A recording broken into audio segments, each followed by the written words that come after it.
এইটো আমাৰ Sivasagar ট্ৰিপৰ second part. ইয়াত আমি তলাতল ঘৰটো দেখুৱাবলৈ চেষ্টা কৰিম। বলক ভিডিঅ'টো আৰম্ভ কৰোঁ। পাৰ্থদাই আমাক গোটেইখিনি ফুৰালে। মিংগল ট্ৰেভেলছৰ হয় তেখেত।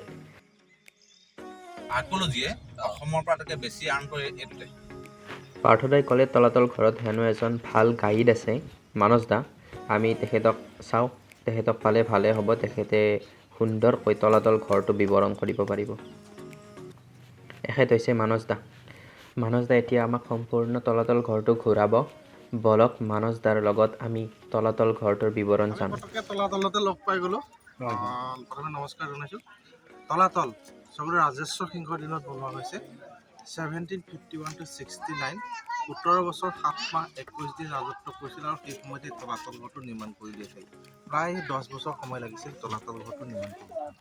মাটিৰ ওপৰতো মহল আছে আৰু মাটিৰ তলতো মহল আছে। মাটিৰ ওপৰত আছে 4 মহল আৰু মাটিৰ তলত আছে 3 মহল। সৰ্বমুঠ 7 মহল। দুটা সুৰংগ গৈ আছে, এটা দিখৌ নদীলৈ গৈ আছে, এটা গড়গাঁও কাৰেংঘৰলৈ গৈ আছে। যদিও বন্ধ হৈ আছে, আমি কিছু কথা গম পাম। ভিতৰলৈ গৈ চাওঁচোন। মানস দাই ধুনীয়াকৈ আপোনালোকক বুজাই দিলে। এতিয়া আমি তলাতল ঘৰৰ ভিতৰলৈ যাবলৈ চেষ্টা কৰিম। তলাতল ঘৰত দুটা সুৰংগ থকা বুলি ক'লে, এটা সুৰংগ দিখৌ নদীলৈ আৰু এটা সুৰংগ হৈছে গড়গাঁও কাৰেংঘৰলৈ যাব পাৰি। ৰজাই এই সুৰংগৰ তলে তলে কেতিয়াবা গৈছিল। বলকচোন। এইখিনি বস্তু হৈছে, এই পাৰ্টটো যদি চাই ঘোঁৰা সাপ। একো নাই যেন লাগিছে, কিন্তু ৰজাৰ ঘোঁৰা সেই সময়ত বহুত ইম্পৰ্টেণ্ট প্লেচ আছিল। সেইকাৰণে ঘোঁৰা শাল বুলি কোৱা হয়। এইখিনি ঘোঁৰা লাগিছিল। এই বস্তু এটা চাবলগীয়া হয়। এই বস্তুটো দেখি আছে, ইয়াৰ পৰা চাই থাকিলে এজন মানুহ পৰকি পাৰ হৈ যাব পাৰিম যেন লাগে। কিন্তু ওচৰৰ পৰা যদি চাগে 8 আঙুলে হয়। This is optical illusion. দূৰৰ পৰা চালে আপুনি ভাবিব যে এজন মানুহ 4জন মানুহ পাৰ হৈ যাব পাৰে, কিন্তু ওচৰলৈ যাই পেলাই আমি চাওঁ। বলকচোন চাওঁ। এজন মানুহ যাবই নোৱাৰে। এজন মানুহ ঘড়ীটো পাৰ হয়, কিন্তু তাৰ পৰা চালে এজন মানুহ পৰকি পাৰ হৈ যায়। যদি চাই অপটিকেল এটা ইলিউজন হয়।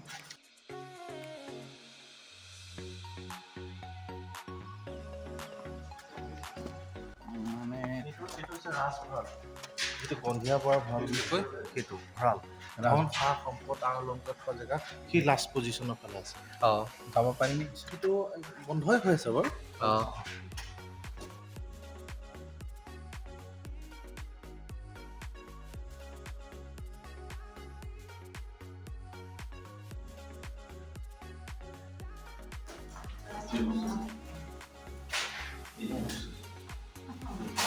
এইখিনি দৰ্জা আছিল নেকি?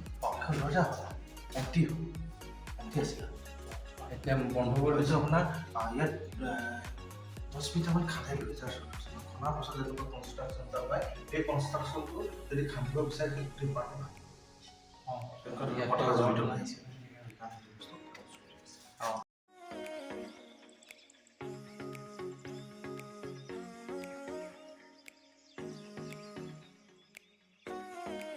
আমি এইফালেদি সোমাই গুচি যাম। তেওঁলোক আহিছে অষ্ট্ৰেলিয়াৰ পৰা। মই তেখেতসকলৰ লগত কথা কৈছিলোঁ, আপোনালোকে দেখিব পিছত। ৰংঘৰৰ ভিডিঅ'টোত আপোনালোকে তেখেতৰ লগত যে মই কথা কোৱা সেই ভিডিঅ'টো দেখিব। অষ্ট্ৰেলিয়াৰ পৰা আহিছে। সেইটো যে দেখিছে, যাৰ পৰা চাই দেখাত শেষ যেন লাগে দেখিছে, কিন্তু শেষ নহয়। বাঢ়ি 21খন আছে। হয়নে নহয় আমি চাই গৈ থাকোঁ।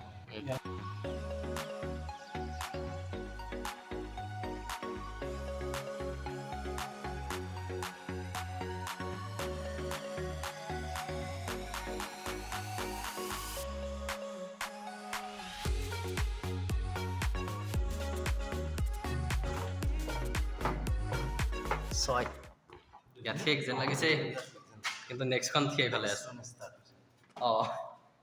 দূৰৰ পৰা চালে মানে শেষ যেন লাগে। ইয়াত আকৌ শেষ যেন লাগে, কিন্তু আছে। মানস দাই আমাক এই তলাতল ঘৰটোৰ সম্পূৰ্ণ বিষয়টো বুজাই দিলে, আৰু এনেকুৱাকৈ বুজিলে এই চাই ভাল লাগে। নহ'লে এনেই ফটো তুলি যোৱা যেন লাগিব। বলক চাই থাকক। মানস দাক অশেষ ধন্যবাদ জনাইছোঁ আমাক এনেকুৱাকৈ বুজাই দিয়াৰ কাৰণে। এইবাৰ আমি যাম ৰাণীৰ শোৱনি কোঠালৈ। বলক চাই থাকক। যিটো ৰাণীৰ শুৱনি কথা আছে ৰাণীৰ শুৱনি কথা।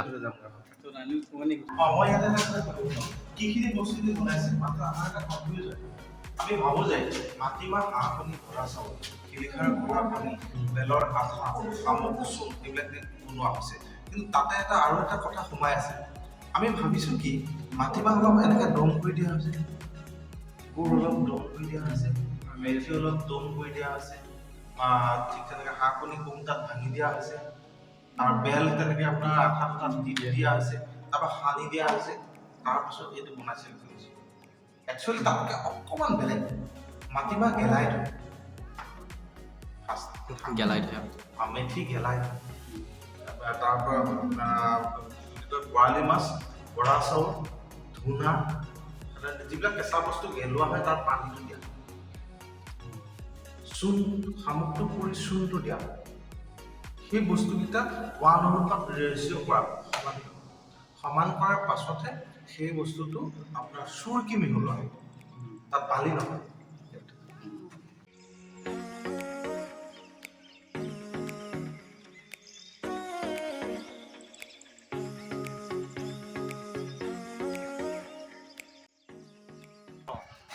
এই অংশটো এই যে গোটেইটো পাৰ্ট হৈছে এইটো কাৰেঙৰ বুলি কয় অঁ এতিয়া আমি হেৰিয়ালৈ যাওঁ তললৈ যোৱা যিটো গড়গাঁৱলৈ যোৱা ৰাস্তাটো চাওঁ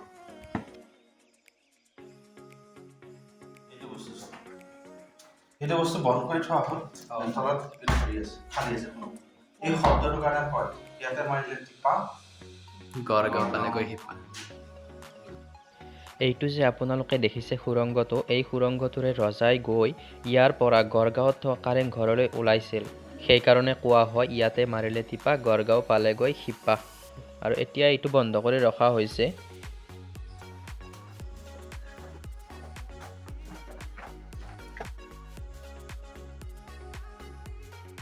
এইবিলাক চব এই পজিশ্যন আছে এই পজিশ্যনবিলাকৰ ভিতৰত কিছুমান ৰুম আছে আৰু সিটো চাইডৰ পৰা তললৈ গৈছে দিখৌ নদী দিখৌ আকৌ যদি আপুনি হেৰিটো চাই শব্দটো যদি চাই আপোনাৰ দিখৌ পুৰণি নাম যদি চাই বশিষ্ঠ গংগ বুলি কোৱা ৰিলেটেড হয় সুৰংগ নহয় তাৰ অপজিট চাইডৰ পৰা তললৈ গৈ আছে তললৈ গৈ আছে তলৰ পৰা ইয়াত পজিশ্যন আমি এই পজিশ্যনটোতে আহিলে এনেকুৱা বহু মানুহ যেনেকে আহি থাকিব পাৰে তেনেকুৱা যেতিয়া ওপৰলৈ চাই বাহিৰলৈ যেনেকুৱা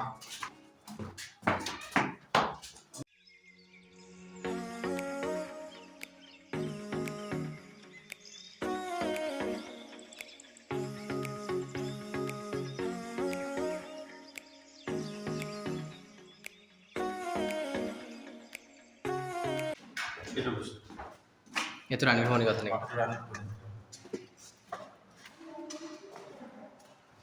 এইবিলাকৰ নামবিলাক কৈ দিছোঁ এইবিলাকক দেৱপুষ্প বুলি কোৱা হয় এই যিটো শ্ৰেণী দেখিছে তাক দেৱপুষ্প বুলি কোৱা হয় একচুৱেলি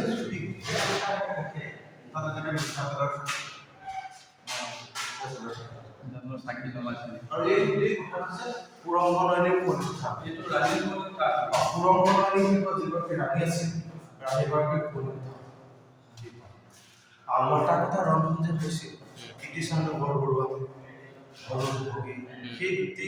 সেই বিষয়াসকলৰ লগত জড়িত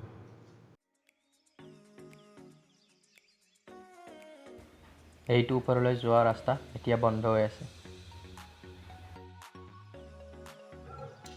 এইটো আকৌ আপোনাৰ জানিবলগীয়া কথা এই পজিশ্যনটো যদি স্লাইড কাট আছে কন্যাবিলাকৰ নামৰ লগত জড়িত স্লাইড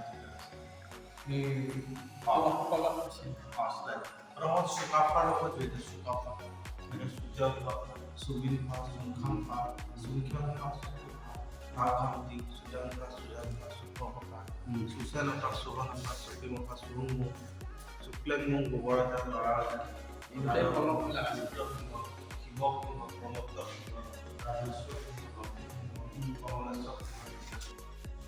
এই পিছফালে যিবোৰ ফলক দেখা পাইছে আপোনালোকে মানস দাই কোৱা মতে এইবিলাকত হয়তো সোণৰ কিছুমান ফলক আছিল যিবোৰ ইংৰাজৰ দিনত সিহঁতে ওলাই লৈ গুচি গ'ল আমি যিটো অংশত উপস্থিত হৈ আছো এই অংশটোৰ নাম হৈছে ডেকাচৰা এইটো হৈছে ডেকাচৰা এইটো হৈছে বৰচৰা আৰু এইটো হৈছে ন্যায়কুটা ফুকনচৰা আৰু ইয়াত আপুনি আজি অপেন দেখিছে শাল গছৰ খুঁটা দি এনেকৈ খেৰৰ ঘৰ আছে ওপৰত সেইকাৰণে এই ওপৰৰ যিটো অংশ হয় তাতে বিচাৰ হৈছিল বুলি কোৱা হয় আৰু সেইটো হৈছে শিঙৰি ঘৰ বুলি কোৱা হয় সেইটো এই খালী হৈ থকা অংশটো শিঙৰি ঘৰ আছিল আৰু হুলুং ঘৰ পানী ঘৰ এনেকৈ কাঠৰ অৱশেষ থকা কথা সেইডোখৰত গম পোৱা গৈছিল আৰু সেই সিফালে যিটো পুখুৰী আছে সেইটো আছে আপোনাৰ মিঠা পুখুৰী বা সোণতোলা পুখুৰী বুলি কোৱা হয় এই পুখুৰীটো সেই পুখুৰী আৰু এইপিনে এটা পুখুৰী আছে দেখিছে সেইটো খটখটি পুখুৰী বুলি কোৱা হয় আৰু আহিবৰ কাৰণে সেই চাইডে এখন দুৱাৰ আছে সেই দুৱাৰখনৰ নাম হৈছে আপোনাৰ দুৱাৰ পানী দুৱাৰ আৰু সেইপিনে এখন দুৱাৰ আছে সেই দুৱাৰখনৰ নাম হৈছে নদুৱাৰ